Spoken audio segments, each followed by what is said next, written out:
Olá, pessoal, bom dia. Desejo uma boa aula para todos vocês em mais um encontro nosso. Eu estou bem, graças a Deus, e eu espero que todos vocês também estejam, tá? O tema de vocês de hoje é luz e sombra. Falamos nas nossas aulas anteriores, né, sobre a pintura, sobre os instrumentos, sobre as tintas utilizadas por vocês, estudantes, e também por profissionais.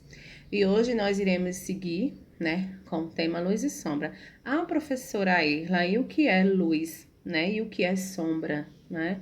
Nós iremos, a partir de agora, né, nós iremos tirar, né, as nossas dúvidas em relação a esse tema, né, em arte, né? E a sombra e a luz, né, são dois lados, né, do mesmo fenômeno.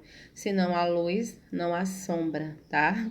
E existe dois tipos de sombra, né? A sombra projetada e a sombra própria, certo? A projetada é aquela que cobre a região do espaço, né, aonde a luz não chega, tá?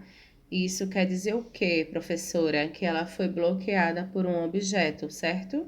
E essa sombra, ela tem a mesma forma do objeto que a projeta, tá? Mas ela pode ser deformada de acordo com o ângulo, tá?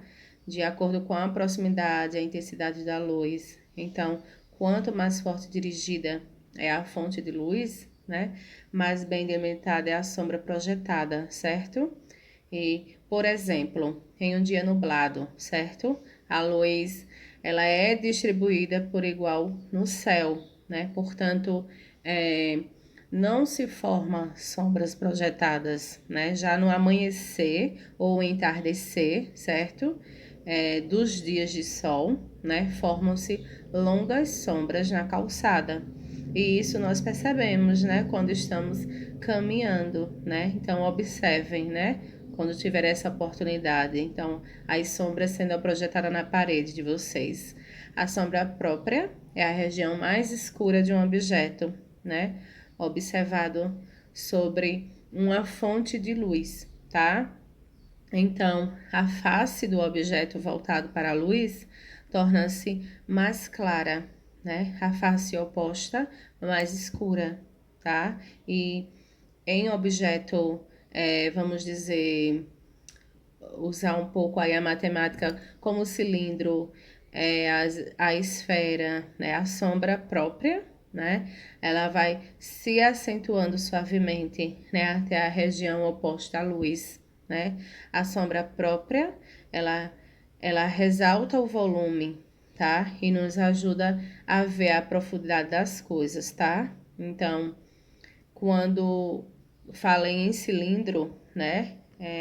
É somente um exemplo, tá? Onde ele pode ter uma parte aí da sombra própria, certo?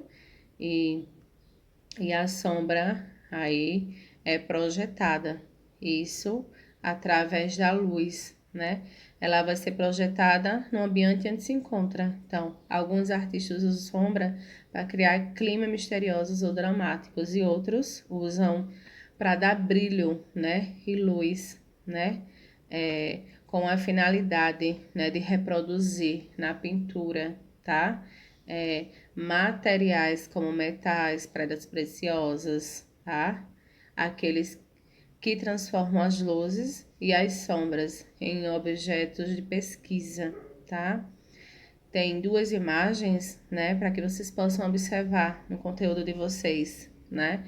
A primeira obra aí é A Ceia, tá? Em Maús.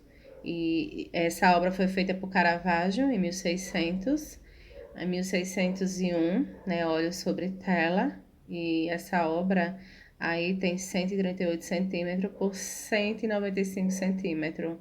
Se encontra na Galeria Nacional de Londres, tá? Reino Unido. E esse quadro trata-se de um episódio da Bíblia na qual Jesus, depois de sua ressurreição, ele revela-se, né, aos dois discípulos na cidadezinha, aí perto de Jerusalém. E observem aí na cena né? Como o Caravaggio trabalhou com as luzes e a sombra. Então, o ambiente está escuro, né? Mas há uma luz forte à esquerda, né? Observe que ilumina o rosto de Jesus e projeta uma sombra sobre a parede. Observe também o brilho da tigela, né? Que está à frente de Pedro, né? De braços abertos à esquerda de Jesus. E na sombra, né? Aí da fruteira, né? Que parece estar quase caindo da mesa no primeiro plano, tá? Na segunda imagem aí, São José o Carpinteiro, tá? De George de Lacun. É um óleo sobre tela, né? Também, ela mede 137 centímetros por 102 centímetros. Se encontra-se no Museu do Louvre, em Paris, na França. O pintor francês, né, Georges, 1593, 1652, foi um dos seguidores de Caravaggio. Ele costumava representar cenas escuras, né, com luzes exageradas, né, aí com o contraste, tá, trazendo na imagem, né, e nessa pintura parece que toda a cena é iluminada, né, por a chama de uma única vela, né, na primeira imagem, quando fala sobre discípulos, né, são aqueles que recebem ensinamentos de seus mestres, né, ou do professor, seguidores, tá? Um beijo. E lembrando que na aula anterior, vocês pintaram que na aula anterior, né, vocês pintaram uma obra, tá, de Vicente do Rego Monteiro. E é um artista pernambucano, tá? Vicente do Rego Monteiro, 1889, 1970. Ele foi considerado um mestre, tá? Aí, e ele criava relevo em suas pinturas, criando aí as sutilezas, tá? Do claro, do escuro, para recortar as formas simplificadas de suas representações e para salientar o tema do primeiro plano em relação ao fundo. Observem, né, atentamente as obras dele, né, quando vocês pesquisarem. Né, ele representou em uma de suas obras o, o arguadeteiro, tá? Ele representou, né, uma típica cena do Nordeste do Brasil.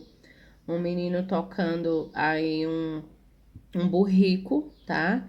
E carregava aí a cana, tá? E esse, né, é o conteúdo de vocês, né? Desejo a vocês um bom estudo, né? Em breve, né, nos encontraremos.